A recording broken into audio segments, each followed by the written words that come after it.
Men birinchi toifali o'qituvchi Shaymardanova Roziya. Surxondaryo viloyati Termiz ixtisoslashtirilgan san'at maktabining san'atshunoslik bo'limida sahna nutqi fanidan dars beraman. Ushbu dars jarayonida o'quvchilarimizni fanni yanada tezkor, mukammal o'rganishlari uchun ko'pincha dars jarayonida mavzuga mos bo'lgan har xil so'z o'yinlaridan, mashqlaridan bajarib boramiz. Hozir ana shunday mashqlardan birini birgalikda bajaramiz.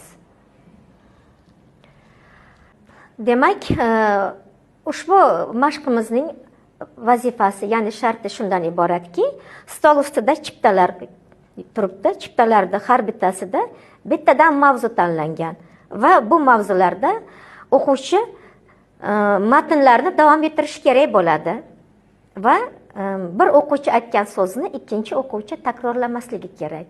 O'yinning sharti mana shundan iborat. Qani, Nilufar, marhamat. Vatan men uchun. Joyimizga borib o'tiramiz. Mavzuni davom ettiramiz. Marhamat, Umida, boshladik. Vatan men uchun muqaddas dargoh.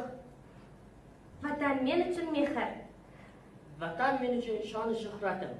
Davom etamiz. Vatan men uchun sog'inch. Vatan men uchun sajdagoh. Vatan men uchun jon jahonim. Mashqni yana davom ettiramiz. Qani, marhamat, Aziz. Chipta olamiz. To'xtangiz, tushib qolyapti. Men sog'ingan. Demak, men sog'ingan.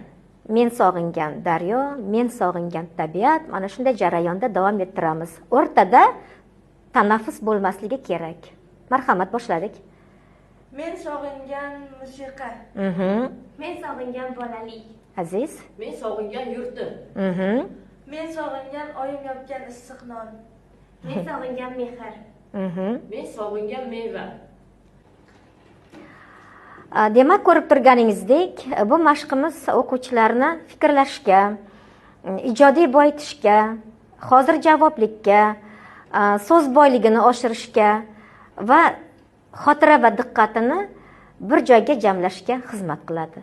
E'tiboringiz uchun rahmat.